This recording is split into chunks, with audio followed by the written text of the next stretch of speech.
Bismillahirrahmanirrahim. Allah'ın salamı olsun sizə. Geride bıraktığımız Ramazan ayı, o mübarek, bereketli ay geride kaldı. Artık biz bugün Şevval'ın 4'ündeyik. Güneş kalendarıyla may ayının 27'sinde. Ve geçen defa söz verdiğim kimi bugün paralel dünyalar ve cinler hakkında çalışacağım, size məlumat verim. Eyni zamanda bu mövzuya biz necə girdik? Çünkü biz görürük ki dünyada, yani ki bunun Dəccal'la ne əlaqəsi var? Vardır.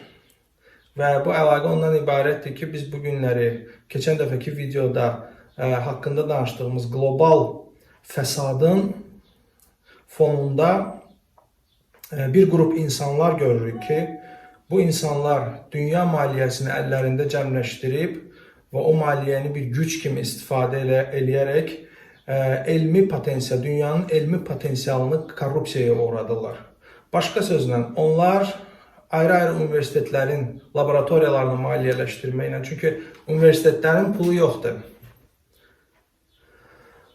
Ayrı-ayrı korporasiyalar gəlir, oradakı elmi rəhbərləri müəyyən layihələrə cəlb edirlər və o layihələrin də kontraktla deməli ki, o işi götürən elmi rəhbərlər öz magistrantlarına işi bölüşdürüb verirlər və əldə olunan elmi nəticələr həmən korporasiyalar tərəfindən patentləşdirilir və özününkiləşdirilir. Və bu publika, yəni ki, adi insanlara o elmin nəticələri açıqlamırlar. Bu kommersiya sirri olarak saxlanılır və ayrı-ayrı korporasiyalar bunlardan maddi maraqlar üçün istifadə edirlər. İndi kimlərdir bu adamlar? Və bu elmi texniki tərəqqi adı altında texnoloji progresi insanlığa hansı adla sunurlar? Hansı formada onlar bu elmi texniki tərəqqini öz nəzarətlərində saxlayırlar? Və biz Quran-ı Kərimdən yenə müraciət eləməliyik. Çünki Allah-u Teala buyurur ki, وَنَزَّلْنَا عَلَيْكَ الْكِتَابَ تِبْيَانًا لِكُلِّ شَيْءٍ. Bu kitabı hər şeyi izah eləmək üçün göndərdik. Və biz Ər-Rəhman surəsində Quran üslubunun fərqli formatını görürük. Çünki biz bilir, Quran bəlağəti ilə tanış olanlar bilirlər ki, Allah-u Teala Quranda çox ekonomiya ilə, çox qənaətlə işlədir sözləri və bir sözün daxilində çoxlu mənalar ifadə eləyir və bu Quran bəlağətinə xas olan bir keyfiyyətdir. Amma biz Ər-Rəhman surəsində bir ayənin təkrarlandığını görürük. Allah-u Teala buyurur ki, Bə'də əuzu billahi minəşşeytanirracim Fəbiəyyi ələi rabbikuma tukəzziban. Rəbbinizin hansı nemətlərini təksib eləyə bilərsiniz? Və bu, təbii ki, bu ayə diqqət eləsək 31 dəfə Quranda təkrarlanır. Nəyə görə Allah-u Teala təkrar bizi oyandırmağa çalışır? Nə barəsində? Fəbiəyyi ələi rabbikuma tukəzziban. Rəbbinizin hansı nemətlərini təksib eləyə bilərsiniz? Yəni tərcümə bu şəkildədir. Amma burada tukəzziban kəlməsi müsnadə gəlib, yəni pluraldır, ikili xarakter daşıyır. Ərəb dilinin qrammatikasında məsələn deyir ki, müəllim, bir müəllim, müəlliməni, iki müəllim, müəllimunə, çoxlu müəllimlər və ya müdərris, bir müdərrisdir, müdərrisəni, iki müdərris, müdərrisunə, çoxlu müdərrislərdir. Yəni ikili. Burada da tukəzzibəni, yəni siz ikiniz təksib edə bilərsiniz. İndi özümüzə sual versək, məyər biz Allahın ayələrini təksib edirik? Xeyr, təksib eləmirik. Amma onlar kimlərdilər ki, onlar, o ikisi Allahın ayələrini təksib edirlər və Allah-u Teala onlara Ər-Rəhman surəsində öz nemətlərini sadalayır və təkrar soruşur ki, Fəbiəyyi ələi rabbikuma tukəzziban. Və bir ayədə Allahu Teala buyurur ki, Əl-Rəhman surəsində həmən bu sualın ardından cavab olaraq deyir: "Ya mə'şərəl cinni vəl ins." Ey cin və ins tayfaları. Yəni siz ikiniz. "İn istata'tum." Əgər istəsəz, "En tenfuzu min aqtaris semavati vel arz." Semavatın və yerin dairəsindən, cazibəsindən çıxmaq istəsəz, "Fənfuzu." Çıxın. "La tenfuzuna illa bi sultan." Siz çıxa bilməzsiniz ta ki o gücü əldə etməyənə qədər. Bu hansı gücdür? Yəni sultan kəlməsi ümumiyyətlə Qurani Kərimdə 16-17 dəfə səhv eləmirəmsə keçib. Keçən dəfə bunun araşdırmasını aparmışam. Sizinlə bir gün bölüşərik bunu. Yəni sultan kəlməsi ümumiyyətlə hansı mənanı özündə əks elətdirir. Amma eyni şəkildə, yəni ümumi mənada baxsaq, bu elmi, texnoloji proqresin əmələ gətirdiyi bir güc kimi də başa düşülə bilər. Bu bir gücdür. Yəni bu gücü əldə etmədən siz səmavatın və yerin deməli əhatəsindən, cazibəsindən çıxa bilməyəcəksiniz. Və bu çox düşündürücüdür, çünki biz tarixə nəzər salsaq, yəni elmin tarixinə nəzər salsaq, fizikanın tarixinə nəzər salsaq, biz görürük orada Nikola Tesla'nı. Tesla özü bu mövzuda çox böyük elmi nailiyyətlər əldə eləməsinə baxmayaraq şəxsi həyatı bərbad vəziyyətdə idi.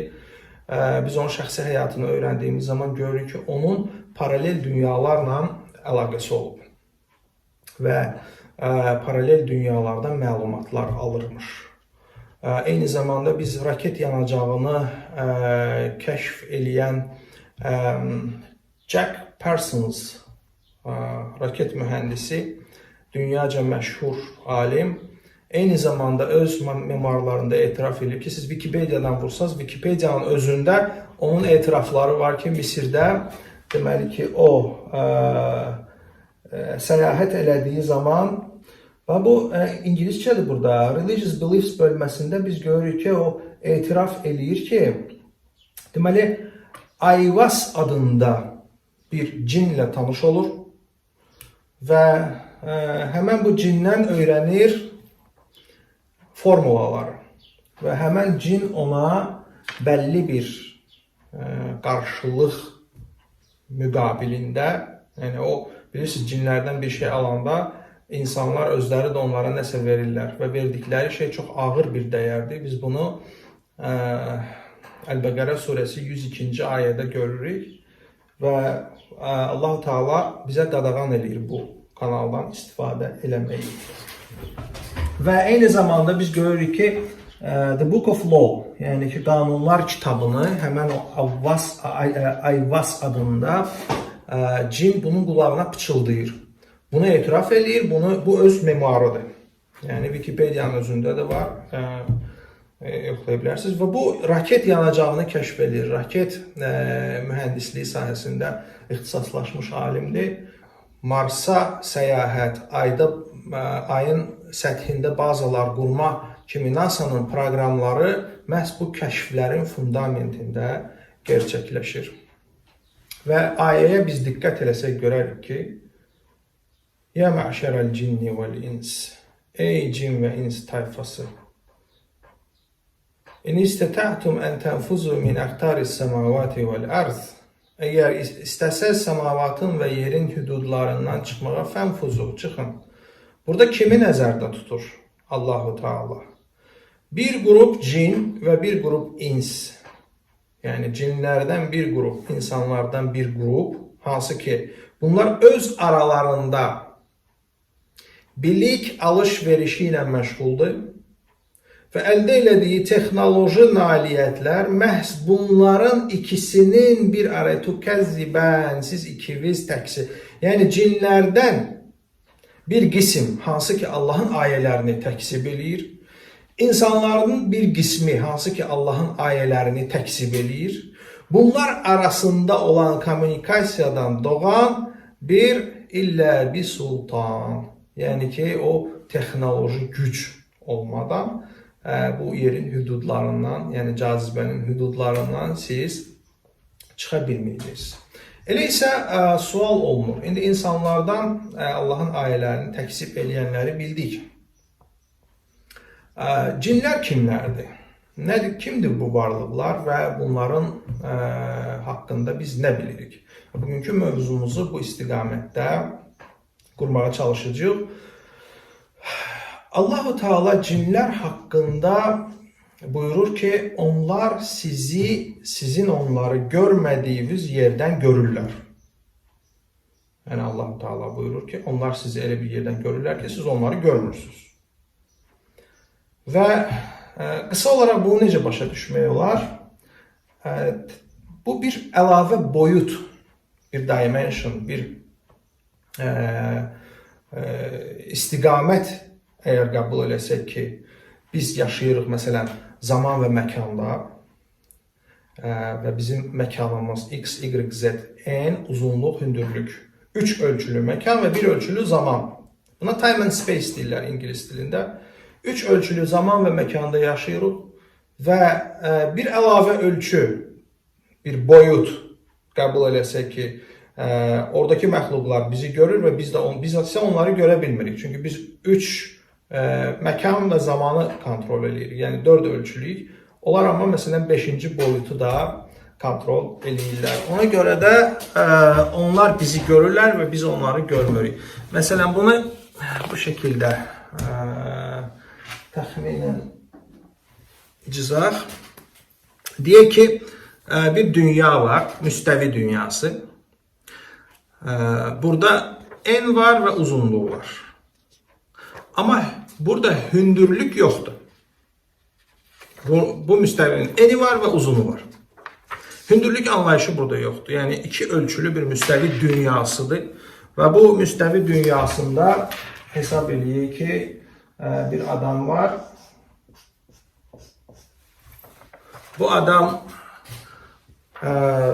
işdən gəlir evə, televizora baxır, ondan sonra divanda oturur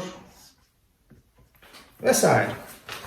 Yəni bu öz həyat tərzi ilə deməli ki, həyatını yaşayır və bu mənzərəni, yəni bu 2 ölçülü dünyada yadımızda saxlayaq bu. En var, burada uzunluq var, hündürlük yoxdur. Və bu mənzərəni 3 ölçülü bir obyekt. Məsələn, bax bu qulaqcıq, yaxud da bax bu meyvə, bax bu alma. 3 ölçülü obyekt buradakı prosesləri müşahidə edir. Yəni kənarda müşahidə edir. Təbiidir ki, bu müstəvi adam bu 3 ölçülü obyekti görmür və görə də bilməz. Çünki bunun gözləri dizayn olunub müstəvi dünyasındakı komponentləri görmək üçün. Və bu 3 ölçülü adam, üzr istəyirəm, məxluq, bu kənardan bunun onu görmədiyi yerdən, diqqət eləyin, onu müşahidə eləyir və müşahidə eləyə-eləyə birdən qərara gəlir ki, mən daxil olum bunun dünyasına. Bir bununla ünsiyyət qurum. Qarşılıqlı bir ünsiyyət. Və amma bu başqa boyutdadır, 3 ölçülü boyutdadır, bu 2 ölçülü dünyadır. Bu bura daxil ola bilərmi?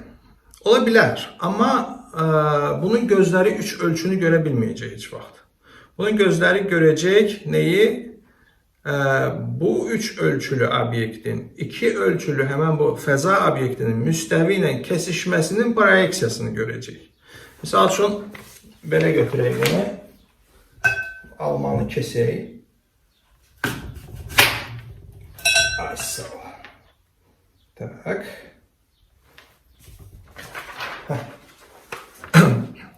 Deyək ki, bu alma bu müstəvi dünyasına daxil olur və daxil olur bu şəkildə. Belə bir şəkildə. Yəni ki, deməli ki, bu 3 ölçülü obyektin həmən bu 2 ölçülü deməli ki, dünyayla kesişməsinin proyeksiyasını həmən bu deməli ki, müstəvi adam görə bilər. Məsələn, bax bunu görəcək. Təxminən belə bir şey. tənəzzül eləyir də. Məsəl üçün Quran ayəsi də var. Tənəzzəlül mələikətü və ruh. Yəni ki, yuxarı dimensiondan, yuxarı boyutlardan aşağı, o kosmos deyil. Çünki bizim sağımızda və solumuzda mələklər var, var. Amma biz onları niyə görmürük? Çünki onlar başqa boyutlardadır. Ona görə məkan olaraq yanımızdadır. Məsəl üçün məkan olaraq bura mən burada oturmuşam. Amma zaman boyutuna baxsaq, bir il bundan əvvəl bu kresloda bəlkə başqa bir adam otururdu. Eyni şəkildə də, yəni ki, burada məkan boyutunu əgər biz bu iki ölçü kimi təsəvvür eləsək, daha üst boyutdan bu bizim boyuta inteqrasiya eləyəndə, bunun gözünə məsəl üçün təxminən belə bir obyekt görünə bilər və bu nə edir? Qaçır, gedir öz dostlarına deyir ki, mən uçan boşqab gördüm. Letayiş tərəqə gördüm, bilməm nə gördüm və bu heç bir ətalət qanunlarına sığmadan çox böyük bir sürətlə uçdu, yox oldu, hərəkət elədi, ölçülərini dəyişdi. Eyni şəkildə məsələn biz deyək ki, bu üç ölçülü obyekt, deyək ki, bu dünyaya, yəni iki ölçülü müstəvi dünyasına başqa prizmada məsələn daxil olmağa çalışsa, deyək ki, bu formada gəlin belə bir formada çəkək. Bax belə. Onda bunun gözünə başqa bir formada obyekt görsənəcək. Deməli ki, ona görə də məsələn yuxarı boyutlardan aşağı boyuta tənəzzül etdiyi zaman, endiyi zaman məxluqlar aşağı boyutdakı məxluqların gözünə müxtəlif formalar görsən, qəribə obyektlər də görsənə bilər. Ondan sonra məsələn onlar istədiyi formanı ala bilirlər. Məsələn mələklər, biz bunu Quranda da görürük. Lut əleyhissalamın yanına gəlirlər, İbrahim əleyhissalamın yanına gəlirlər insan formasında. Məsələn Həzrəti Məryəmin yanına Cənab-ı Cəbrail kamil insan formasında gəlir. Və analoji deməli ki, nəticə çıxartsaq, biz görürük ki, yuxarı boyutlardan aşağı boyutlara, yəni ki, bizim dünyamız ən aşağı boyutdur. Dünya kəlməsi ümumiyyətlə ən dib deməkdir. Ən aşağı boyut deməkdir. Və biz bu dünyada zaman və məkan qəfəsində yaşayırıq, boyutlarında. Zaman boyutu T boyutudur. Məkan da 3 ölçülü, X, Y, Z kimi biz bunu riyazi olaraq işarətləyə bilərik. Cinlər nədir? Cinlər hansı materiyadan, hansı? Biz bilirik ki, onlar şuurludular. Çünki وَسَجَدُوا إِلَّا iblis. Yəni ki, Allah-u Teala Həzrəti Adəmi yaratdığı zaman mələklərə əmr edir ki, səcdə eləyin. Hamı səcdə eləyir. Mələklər onun əmrindən çıxa bilməz. İllə iblis. İblisdən başqa. Sonra başqa ayədə deyir ki, وَكَانَ مِنَ الْجِنِّ. O cinlərdən idi. Deməli ki, cinlərə seçim imkanı verilib. Allahın əmrlərinə tabe olmaq və ya olmamaq. Və o seçim deməli ki, imkanına görə də necə ki, insanlar, cinlər də o seçimə malikdirlər və onlar da etdikləri seçimindən sorğu-sual olunacaqlar qiyamət günü. İndi gəlik çıxaq, cinlər nə cür bir məxluqlardır, yəni hansı materiyadan. Bizə məlum olan Qurani Kərimdə Allah-u Teala cinin əcdadının yaradılışından danışır. Yəni Ər-Rəhman surəsində deyir ki, وَخَلَقَ الْجَنَّ مِنْ مَارِجٍ مِنْ نَارٍ. Biz canlı, yəni ki, cinlərin əcdadı olan canlı nədən yaratdıq? Min məricin min nər. Alovun maricindən yaratdıq. Maric kəlməsi ümumiyyətlə sözün kökü mərəcədir. Mərəcə yenə də Ər-Rəhman surəsində bu kəlmənin izahı var. Mərəcəl bəhrəyn deyir. Yəni ki, iki dənizin qovşağı. Deməli ki, min məricin min nər. Alovların nəyindən yaradıb? Qovşağından yaradıb. Yəni ki, müxtəlif tipli alovların qovşağından, yəni bu bir spektr kimi də anlaya bilərik biz bunu və yaxud da ki, enerjinin, materiyanın müəyyən enerji formasında olan qismi kimi də biz bunu başa düşə bilərik. Əlbəttə ki, doğrusunu Allah bilir. Və eyni zamanda biz Qurani Kərimdən müxtəlif ayələrdən görürük ki, cinlər özləri şuurlu varlıqlardır, məxluqlardır. Onlar özləri də, deməli ki, onlara da təfəkkür verilib, onlara müxtəlif imtiyazlar da verilib, amma insan onlardan daha üstündür, yəni ki, şuur baxımından. Amma onlar observasiya qabiliyyəti daha yüksək olduğuna görə, məsələn, onlar çox böyük sürətlə hərəkət eləmə qabiliyyətləri var. İndi biz daxil olduğumuz bu mövzu geniş bir mövzudur. Çünki sizdə suallar yaranacaq. Bəli, bizdə qonşuda filan kəs var, nə bilim, cinlərlə ünsiyyət qurur. Bu hindikilərin cadu dedikləri sehirlə məşğuldur, filanla məşğuldur. Yəni bu sualları əgər maraqlansaz kommentlərdə yazarsınız, bunların üzərinə də bir aydınlıq gətirərik. Məsələn, Əl-Bəqərə surəsi 102-ci ayənin özündə, yəni ki, bu sehir nədir? Yəni cinlərin deməli ki, kodirovkasıdır. Hər hansısa bir yerdə qoyulur və o yerə təhkim olunur, zəncirlənir hər hansısa bir cin və orada insanların həyat tərzinə maneçilik törədir. Onların əsəb sistemini pozur, müxtəlif problemlər yaradır, ər və arvad arasında müəyyən münaqişə salır və s. Yəni ki, belə bir bacarıqları onların var. Eyni zamanda biz Qurandan onların böyük sürətlə hərəkət eləyə bildiklərini, çünki bunlar materiyanın elə bir növüdür ki, enerjinin elə bir növüdür ki, bir elektromaqnit dalğası kimi bunlar işıq sürəti ilə, böyük bir sürətlə hərəkət eləyirlər və deməli ki, bu hərəkətlərində onlar getdikləri, observasiya elədikləri yerlər çox böyükdür. Və ayədən biz görürük ki, cinlərin bir qismi ilə insanların bir qismi, bunlar müəyyən qrup insanlar, hansı ki, Allahın ayələrini təkzib eləyirlər. Bu qlobal gücü əllərində saxlamağa, gücü nəzarət eləməyə çalışırlar və bu gücə nəzarət üçün də həmən bu cinlərin xidmətlərindən istifadə eləyirlər. Eyni zamanda bunlar o xidmətlərdən istifadə eləməsi üçün də cinlər bunlardan müəyyən rituallar tələb eləyir. Cinlər onlara ibadət eləməklərini, yəni küfrə qapanmaqlarını onlardan tələb eləyir və o ruhunu satmaqla onlar bu işləri görürlər və bugün dünyada gücü idarə etməyə çalışan mason lojalarının üst qruplarında, yəni üst lojalarda cinlər üçün, yəni şeytan üçün qurban kesmə mərasimləri də var, qan içmə mərasimləri də var və cin əgər bir insanı öz hakimiyyəti altına alırsa, ondan çox çirkin işlər görməyi tələb eləyir. Və bu şəkildə qarşılığında da müəyyən informasiya verir, ona qarşılığında da müəyyən bir şeylər verir. Və bu iki qrupu Allah-u Teala adlandırır təksib tukəzzibən, yəni təksib eləyən bu iki iddia var ki, bunlar bir-biri ilə deməli ki, əlaqədədirlər.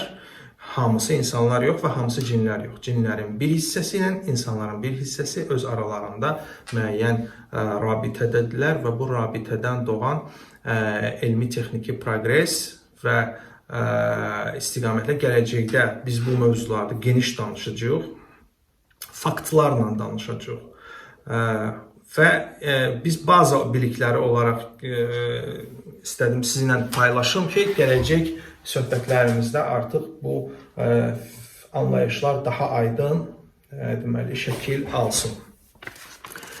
Biz bunu ağlımızın bir köşəsinə yazaq və gedək Qurani Kərimin Nəml surəsi.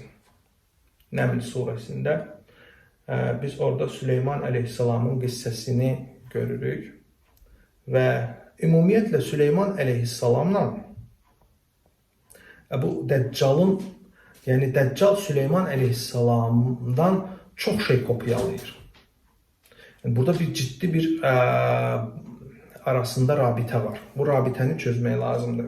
Çünki fikir versək, Nəml surəsində Hudhud gəlir, deyir ki, mən bir deməli ki, Yəməndə bir məlikə var, onlar günəşə sitayiş edirlər. Və ləhə arşul azim və onun çox böyük bir taxtı var. Fikir verin, o həm observasiya edir Hudhud və belə deyək də bizim dilə çevirsə şəkillərini çəkir, həm də o videosunu çəkir. Deyir ki, orada prosesi də izah edirdir. Onlar günəşə sitayiş edirdilər. O və onun qövmü. Və eyni zamanda biz bu günləri dron texnologiyasını, hansı ki dronlarla deməli kəşfiyyat işləri, quşa oxşayan pilotsuz uçan aparatlar var, əhatəni çəkir, yəni müəyyən bir sahənin kəşfiyyatını aparır, şəkillərini çəkir və videosunu da çəkir. Və göndərən hara komanda qərargahına. Komanda qərargahında hədəflər təyin olunur və qərar verilir bu hədəflər mövzusunda. Eyni şeyi də biz görürük ki, Dəccal hardan kopyalayıb bunu? Çünki Hudhud qayıdır və məlumatları verir və qərargahda bu tədbirlər görülməyə başlayır. Əvvəlcə Hudhudu göndərir, nə etməyə? Məktubla. Fikir verin, quş məktubu aparır, verir. Eyni şəkildə də bu günləri biz sosial şəbəkələr görürük. Məsələn, Twitter'in özü. Bugün Donald Trump tweet atır bütün dünyaya. Yəni siyasi mesajlar verir. Twitter'in özü də quş, onun logosuna baxsaz, quş deməli ki, məktubu aparan uçan bir quş kimi təsvir edilib. Yəni görün ki, nə qədər şeyi bunlar, yəni Dəccal Süleyman əleyhissalamdan kopyalayır. Çünki Dəccal o Süleyman əleyhissalamın tronunda oturmaq üçün, çünki o harada oturacaq? Qüdsdə oturacaq. Keçən dəfəki videolarda biz bu barədə müfəssəl danışmışıq, təkrar eləmək istəmirəm. O Süleyman əleyhissalamın tronunda oturacaq və Süleyman əleyhissalamın tronundan da bütün dünyanı idarə etməyi planlaşdırır. Və o, Bənu İsrailin Süleyman əleyhissalamın irsinə varis olduğunu isbat eləmək üçün onun bütün imtiyazlarını, Allah tərəfindən verilmiş imtiyazlarını texnoloji progresinə kopyalamağa çalışır. Və biz bugün bunu deməli ki, kosmosa uçma proqramlarında Tesla şirkətinin sahibi Elon Musk'ın SpaceX-i təsis eləməsi ilə və Marsa artıq turist göndərmə və orada baza qurulması, orada ayın səthində bazaların qurulması və bütün bu nəhəng layihələrin fundamentini qoymaqla eyni zamanda Neuralink şirkətini təsis edib beyinlərin kompüterə köçürülməsi və insanların xatirələrinin, düşüncələrinin kompüterə köçürülməsi bu ayrı bir mövzudur. Yəni ki, biz bunu gələcək videolarda istəmirəm qarışdıraq mövzuları, bu barədə danışacağıq. Və orada da baş verir. Orada Süleyman əleyhissalam deyir ki, kim onun taxtını gətirə bilər? Deməli, Bilqeysin taxtını, yəni Yəmən məlikəsinin taxtını. Nəml surəsini oxumağı çox tövsiyə edirəm. Əvvəldən oxumağa başlayın və gəlir 39-cu ayədə Qalə ifritun minəl cin. Cinlərdən bir ifrit dedi. İfrit də cinlərin bir növüdür, bir qövmüdür. Məsəl üçün, necə insan qövmləri var, Afrika tipli insanlar, deməli ki, qara dərili, ağ dərili, Asiya tipli insanlar, müxtəlif, hər birinin öz xüsusiyyəti var, həm fiziki, həm ənənəvi. Cinlərin də bu xüsusiyyəti var və o qövmlərə bölünür. Onlardan ən güclü qövm ifritdir. İfrit qövmüdür. Və ifrit nə deyir? Deyir ki, Qalə ifritun minəl cin, ənə ətikə bihi, mən onu götürəcəm sənə. Yəni o taxtı götürəcəm. O da balaca bir şey deyil. Çünki Hudhud bu qədər möhtəşəm abidələri Süleyman əleyhissalamın mülkündə, biz onu görürük ki, Süleyman əleyhissalam üçün cinlər də çalışırlar. Yəni Allah-u Teala cinləri tabi etmişdi Süleyman əleyhissalama və onlar onun üçün qəsrlər tikirdilər. İndi birini qoyub birini danışım. Mən Misirdə işlədiyim vaxtda bir arxeoloqla tanış oldum. İspan əsilli idi, Fransada yaşayırdı. və Misirdə arxeoloji işlərlə məşğul idi və bütün həyatını sərf eləyib ki, Misir piramidalarının tikintisinə dair nəzəriyyələri işləyib hazırlasın. Və mən onunla dəfələrlə söhbət edirdim və adam qarşımda oturmuşdu və bütün həyatını sərf eləyib və yenə də bu nəzəriyyələr qururdu ki, 80 tonluq kubikləri, nəhəng daşları, deyir ki, axı ətrafda da 20 kilometr civarında heç bir qayalıq yoxdur ki, o qayaları yonsunlar, heç olmasa götürsünlər. 80 tonluq bu ağır kubikləri götürüb hardansa uzaq məsafədən burada deyir, piramidaları kim tikə bilər? Yəni o özü etiraf eləyirdi ki, bu insan qüvvəsi deyil. Amma bir arxeoloq olaraq bu scientific theory, hansı ki gözlə görülməyən heç bir şeyi təsdiq eləmirlər. Ona görə deyir, mən elmi şurada deyə bilmərəm ki, bunu başqa planetdən gələnlər tikiblər. Mən bunun üçün bir nəzəriyyə hazırlamalıyım. Cürbəcür nəzəriyyələr verirdi. Deyir ki, apalovka ilə doldurublar onun içini, sementləyiblər və kubik əmələ gəlib burada. Gedib özüm əlimlə yoxlamışam, o çapma daşlardı, çapma qayalardı orada. Yəni o nəzəriyyə də özünü doğrultmadı. Sonra dedi ki, bunu link üsulu ilə, müxtəlif üsullarla bu qayaları qaldırıblar bu 140 metr hündürlüyə və s. Yəni ki, bu danışdıqları heç biri belə deyək də bir məntiqi əsası yox idi. Amma başqa yolu da yox idi. Bütün həyatını sərf edib bu işə. Və mən oturmuşdum onun qarşısında. Mən onun cavabını bilirəm. Amma ki, mən bilirəm ki, mən ona desəm, o cavabı qəbul eləməyəcək. Çünki rasional düşüncəli insan olmasına rağmen, amma deməli ki, o ateist olduğu üçün qeyri material məxluqların var olmasını inkar eləyirdi ona görə.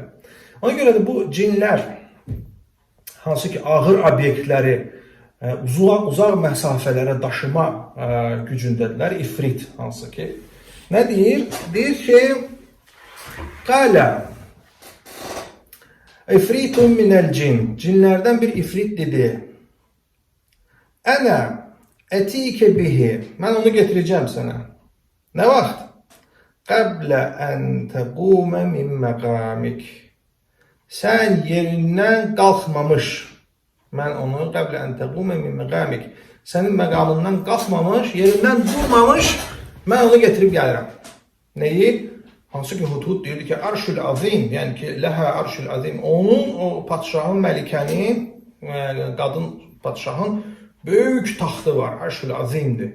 Bəlkə də bir 50-60 nəfər adamın yerindən tərpədə biləcəyi nəhənglikdə bir obyekti.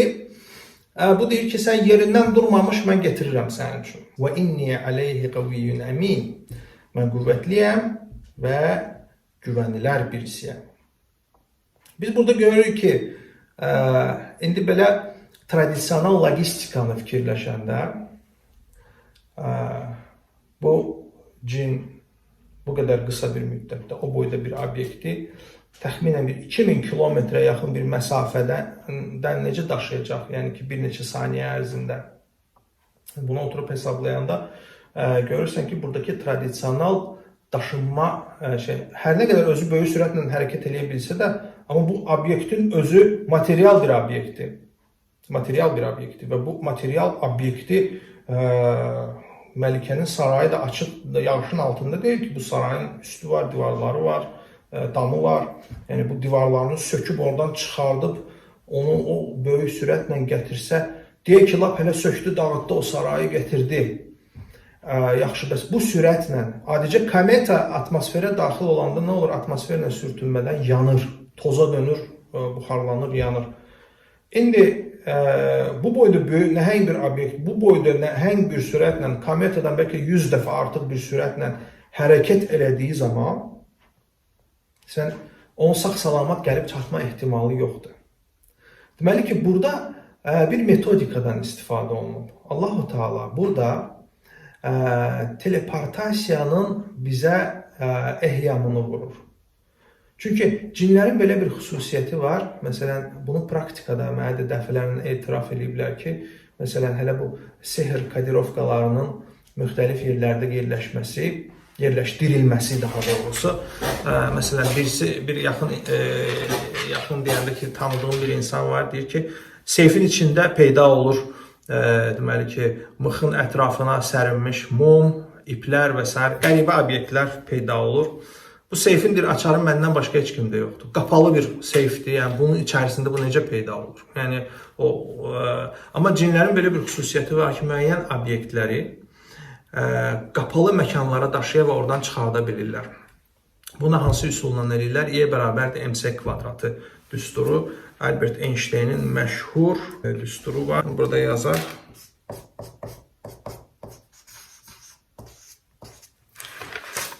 Bu, deməli ki, maddə və enerji arasında asıllıq düsturudur. Yəni, hər hansısa bir material obyekt enerjiyə çevrilə bilir, enerji də materiyaya çevrilə bilir. Və cinlərin bu xüsusiyyəti ki var, yəni ki, material obyektləri enerjiyə çevirib, transportasiya edirlər və orada təzədən onu materiyaya çevirə bilirlər. Və bu şəkildə həmən o Arşul Azim dediyi nəhəng bir deməli ki, taxtı enerjiyə çevirib o şəkildə teleportasiya edib müəyyən bir locationda, məkanda onu yığma bacarığını deməli ki, Allah-u Teala bizə göstərir. Əlbəttə, biz izah verdiyimiz zaman şərtimiz var idi əvvəldən, həmən buna inanmayın, ta ki özünüz araşdırıb bu nəticəyə gələnə qədər və özünüz bunun doğru olduğu qənaətinə gələnə qədər. Bu da mənim dinləyicilərin intellektinə verdiyim qiymətdir. Bir nüansı da diqqət yetirmək lazımdır ki, baxın, bütün kainat, Allahın yaratdığı bu kainat kitabı fizika qanunlarının dilində yazılıb. Yəni, necə ki, Azərbaycan Respublikasının qanunları Konstitusiyada qeyd olunub, kainatın qanunlarının dili də fizikadır. Fizika özü riyazi dildə yazılıb. Yəni, o qanunları ifadə eləmək riyaziyyatın işidir. Fikir verirsiniz. Necə ki, Konstitusiya özü Azərbaycan dilində yazılıb, fizikada, yəni ki, kainat qanunları da riyazi dildə yazılıb. Və madəm ki, bir dil, bir fəlsəfəni ifadə eləyir, yəni fəlsəfi anlamda həmən o riyazi fəlsəfə, eyni zamanda o yaradılış fəlsəfəsi ki, riyazi dildə yazılan fizika qanunları, eyni zamanda da biz bunu Quran-ı Kərimin misalında biz baxsaq, görərik ki, madəm ki, bu fəlsəfə haqqdan gəlir, yəni kainatı yaradan Allahla Qur'anı bizə nazil eləyən Allah eyni Allahdır. Məgər kainatı yaradan Allahla Qur'anı bizə göndərən Allah fərqli Allahdır. Fənəuzu billahi min haza. Elə deyil. Yəni bunlar madəm ki eyni haqqdan gəlir, o zaman biz bilməliyik ki, fizikanın qanunlarını eyni zamanda biz deməli ki tapa bilərik Quran-ı Kərimdə. Eyni zamanda da Quran-ı Kərim bizə izah eləməlidir yaradılışın qanunlarını. Yəni bu qanunlar eyni zamanda Quranda öz əksini tapmalıdır. Və biz ayədən də görürük ki, cin qüvvətli olduğunu iddia edir və deyir ki, ənə qaviyyun əmin. Qavi kəlməsi ümumiyyətlə quvvə kəlməsindən əmələ gəlib və yə əlavə olunduqda bu mənsubiyyət qazanır. Və biz görürük ki, burada qüvvəni xarakterizə edən vektorial kəmiyyət var, F və qüvvə və yer dəyişmənin hasili. Çünki bu taxtı o məsafədən daşıyır, gətirir, hardasa bir 2000 kilometrə yaxın məsafədən və bu əldə elədiyi deməli ki, iş olur. Yəni qüvvə yerdəyişmənin hasilinə görülən iş deyilir. Eyni zamanda biz burada vahid zamanda, yəni orada zaman məfhumu da var. Çünki deyir ki, deməli nə deyirdi? Deyirdi ki, ənə ətikə bihi, mən onu getirirəm. Nə vaxtdır? Qəblə ən təqumə min məqamik. Sən yerindən qalxmamış, mən onu deməli ki, getirirəm.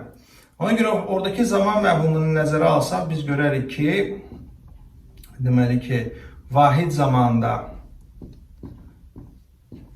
görülən işə güc deyilir və gücün burada artıq düsturu çıxır. Eyni zamanda biz bu görülən işdə qüvvə və yerdəyişmə hasilini nəzərə alsaq və ortaya deməli ki, deməli F S bölünmüş T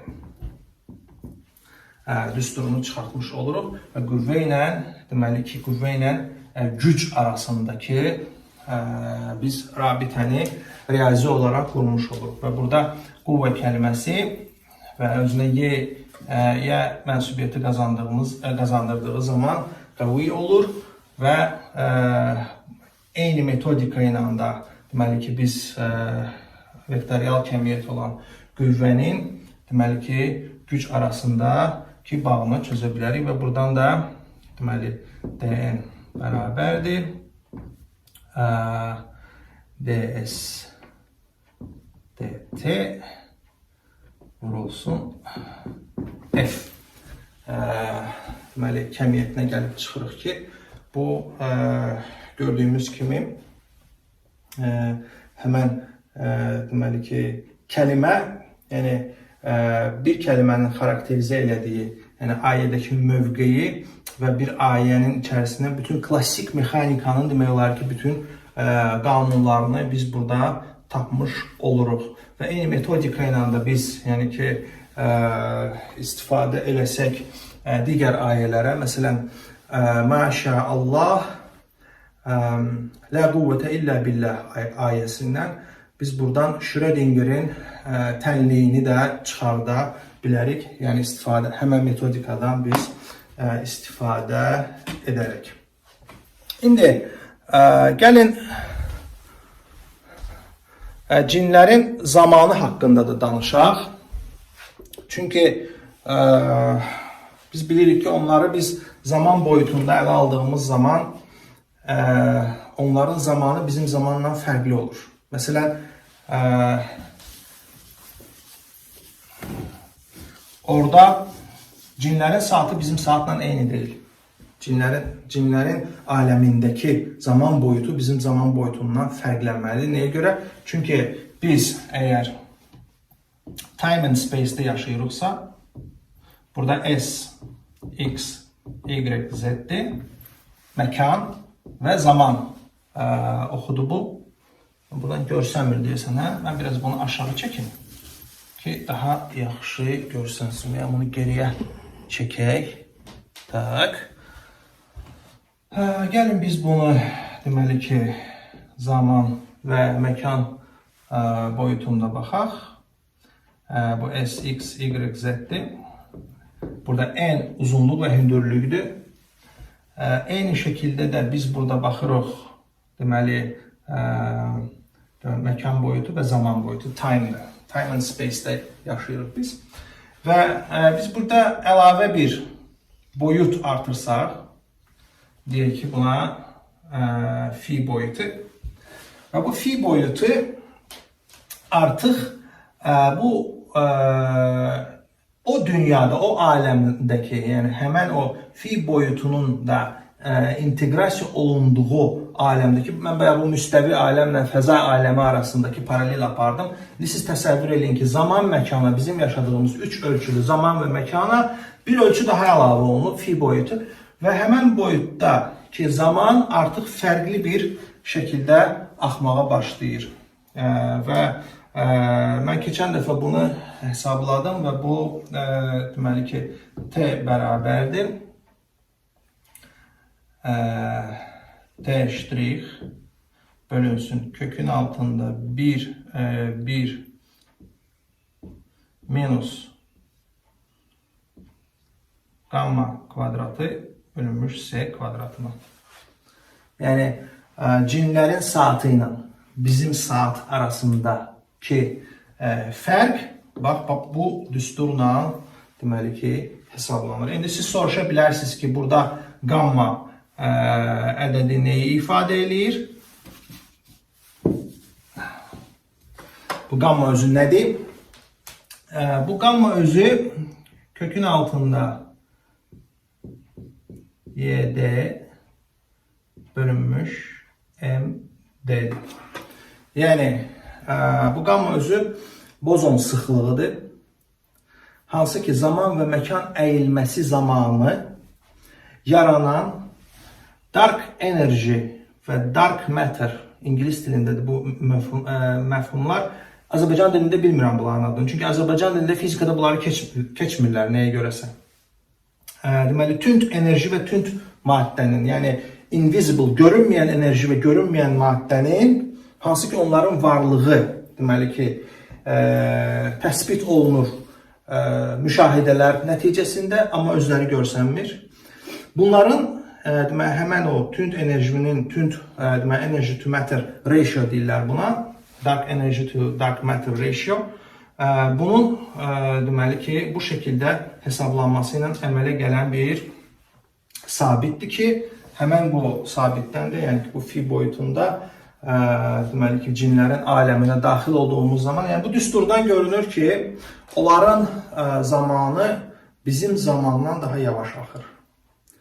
Dolayısıyla bizim zamanımız daha sürətli axır. Nəyə görə? Yəni belə eləyim. Daha sürətli axır. Çünki baxın, əgər cinlərin aləmindən bir pəncərə olsaydı, onlar bizim aləmə baxırlar, hansı ki, onlar bizi müşahidə edirlər. Onlar görürlər ki, bir neçə günün içərisində insan doğulur, qocalır, ölür. Və onlar bizim aləmə baxanda sanki o ekrandakı pultu perimotka eləyirsən kinoya baxanda ya, yəni tez gedir. Yəni o formatda bizim zamanımız onların gözünə görsənir. Ona görə məsələn biz deyirik ki, cinlər uzun yaşayır, bir neçə min il yaşayırlar. Yox. Onlar bizə görə bir neçə min il yaşayırlar. Məsələn, Süleyman əleyhissalamın vaxtındakı cinlər hələ də sağdır. Və onlar o informasiya Süleyman əleyhissalamın əlində olan imtiyazları buradakı həmən o qrup insanlar arasında kommunikasiya ilə ötürürlər və bu Dəccal da imitasiya eləmək üçün gözü Süleyman əleyhissalamdır. Çünki növbəti videolarda biz bu barədə danışacağıq. Çünki o tronda oturur. Minsəy kəlməsi var orada. Onun əl ağacı olur və onun öldüyünü zənn eləyirlər onlar. Və əslində bu necə ola bilər ki, o boyda imperator, o boyda padşah, o boyda Allah Rəsulu vəfat edir və bundan heç kimin xəbəri yoxdur. Bunun otağını yığışdıran, bunun yanına gəlib gedən, bunun xidmətçiləri heç biri xəbər tutmayıb ki, orada qurd onun çomağını yiyir və o yıxılandan sonra xəbər tuturlar. Yox, burada tamamilə başqa yanaşma lazımdır bu ayənin izahına. Ona görə də biz görürük ki, bu boyut, yəni ki, əlavə bir boyut əlavə elədiyimiz zaman orada zaman yavaşıması baş verir bizim aləmə görə, bizim simulyasiyaya görə. Və eyni zamanda da daha bir üst boyuta qalxmalı olsaq, məsəl üçün, deməli ki, deyək ki, T2 ştrix bərabər olacaq, eyni şəkildə, T ştrix bərabər T2 ştrix bölünmüş kökün altında 1 minus epsilon kvadratı bölünmüş S kvadratına. Bu epsilon nədir? Artıq bu masif çox mürəkkəb riyazi hesablamaları var. Vaxtınız maraqlansaz bunun üzərində danışarıq. Yəni ki, cinlərin boyutundan bir üst boyuta da qalxanda nə deyir Allah Teala Quranda? Ləqəd xələqnə səbəti səmavat və ya səbət təraiq. 7 dənə sizin üzərinizdə nə elədik? Boyut qoyduq. Yəni paralel dünyalar qoyduq. Və hər bir boyutdan o birisi boyuta keçdiyin zaman yenə də həmən qanuna uyğunluqla deməli ki, zaman yavaşması baş verir. Ta nə vaxta qədər bunun cavabını Allah-u Teala bizə Quranda deyir ki, yəni mələklər onun yanına sizin 1000 ilinizə bərabər olan bir gündə qalxarlar. Deməli ki, elə bir üst boyut var ki, o bir gün 1000 ilə bərabərdir. Təsəvvür edin, həmən boyutda olan mələk əgər bizim dünyamızı seyr eləyirsə, onun saatı ilə Həzrəti İsa 2 saat bundan qabaq dünyaya gəlib. Təsəvvür edirsiniz? Yəni burada zamanın nisbiliyi anlayışından biz danışırıq. Yəni bu indi səhv başa düşməyin bunu. Sabah gedib deməyin ki, mələk öz saatına baxır və belə bir şey dedi həci. Yox, yəni məsələ bundan getmir. Yəni mələk əlbəttə ki, saat taxmır və ya biz bu barədə danışmırıq. Yəni bu bizim işimiz deyil. Sadəcə zamanın nisbiliyini biz anlamağa çalışmalıyıq ki, boyutlar arasında zaman nisbiliyi mövcuddur. Və həmən zaman nisbiliyini anladığımız zaman artıq biz bu indi haqqında danışacağımız növbəti deməli ki, ayəyə keçid ala bilək. Növbəti ayədə İfrit ki deyir, mən bu taxtı gətirib gəlirəm. Orada bir nəfər deyir ki, bu rəvayətlərdə adı gedir Asəf İbn Bərxiya. Amma biz adamın kimliyi ilə işimiz yoxdur. Rahiməhullah rəvayətlərdə hətta bu adamın deməli Nəbi Süleyman əleyhissalamın səhabəsi olduğu, eyni zamanda bacısı oğlu olduğu belə qeyd edilir. Bu adam nə deyir? Deyir, "Qalellezî indehu ilmun minel kitab." Kitabdan elmi olan bir nəfər dedi, "Ənə ətikə bihi." Mən onu getirirəm sənə. Yəni cin burada deyir ki, sən yerindən durmamış, mən getirirəm onu. Bu adam amma deyir ki, "Ənə ətikə bihi." Nə vaxt gətirə bilərəm? Hansı zaman periodunda? "Qəblə ən yərtəddə iləykə tarfuk." Sən deyir, gözünü qırpmamış, mən onu gətirib, yəni o boyda taxtı hazır eləyə bilərəm qarşında. Artıq bu yeni bir metodikadır. Deməli, Allah-u Teala orada bizə 2 metodikanı göstərir. Birinci metodika İfrit tərəfindən icra olunur. Yəni, Y bərabərdir MC kvadratı düsturu ilə deməli, enerji və kütlə arasında asılılıq düsturu ki var. Yəni, enerji kütləyə çevrilə bilir, kütlə də enerjiyə çevrilə bilir. Və bu, deməli ki, format cin tərəfindən, yəni o kütləni, nəhəng kütləni enerjiyə çevirir və uzaq məsafəyə işıq sürəti ilə göndərə bilir. Özü də hərəkət edə bilir işıq sürəti ilə. Amma o material ərşi, yəni taxtı o sürətlə hərəkət etdirə bilməz. Çünki o yanar o, hava ilə sürtünmədən. Düzdür? Onu enerjiyə konvertasiya edir, enerjini deməli ki, elektromaqnit dalğalar və ya işıq sürəti ilə hərəkət etdirir, gətirir, gəlir orada deməli ki, təzədən konvertasiya edir materiyaya. Yəni bu teleportasiyadır, bu elmi təcrübələrlə sabitdir. Yəni ki, bunun laborator təcrübələri var. Yəni kvant aləmində və obyektlərə də bu şamil olunur. Ona görə də burada bu birinci metoddur. İkinci metodu Allah Teala bizə göstərir. Yəni ki, bu Asəf İbn Bərxudanın timsalında. Və o nə deyir? Deyir ki, mən səni gözünü qırpmadan o deməli ki, taxtı gətirə bilərəm. Yəni demək olar ki, sıfır zaman intervalında mən o deməli ki, taxtı gətirə bilərəm. İndi gəlin baxaq. Biz əgər danışırıqsa, deməli ki, time and space-dən həmən o ərşin A nöqtəsindən B nöqtəsinə daşınması deməkdir ki, yəni burada zaman axını sıfırdır. Yəni bir göz qırpımında həmən zaman keçmədən məkanda deməli shiftingi yerinə icra edir. Deyir ki, bu nöqtədən bu nöqtəyə, yəni ki, həmən o taxtı 2000 kilometrlik təxminən məsafədən sənin qarşında hazır eləyərəm. Yəni bu məsafəni zaman axıtmadan həmən icra eləyə bilərəm. Bu nədir? Buna ərəb dilində təyyül ərz də deyirlər. Yəni məkanın qatlanması. Məkanın qatlanması. Yəni bunu eləməyin tək bir yolu var. O da deməli ki, məkanı bax necə eləyir onu? O məsafədən getirir. Bax. Bax belə eləyir. Yəni məkan və məkan arasında və məkan qatlaması ilə artıq o məsafəni aşa bilir. Və buna elmi dildə deyirlər time and space shifting, zamanın və məkanın və ya bending deyirlər, qatlanması nəticəsində biz bu deməli ki, burada məkan qatlanmasının, yəni sıfır zaman intervalında məkan qatlanmasının şahidi oluruq. Paralel bir hadisəni, məsələn, Kəhf surəsində biz görürük ki, orada fərqli olur. Orada artıq zaman səyahəti olur. Məkan eynidir, sıfır məkandır. Yəni də məkan eynidir, burada S dəyişmir. Dəyişən nə olur? Zaman olur. Zaman necə dəyişir? A zamanından B zamanına, hansı ki bunların arasında 300 illik, deməli ki 300 günəş kalendarı ilə illik məsafə var və eyni prinsiplə də zamanın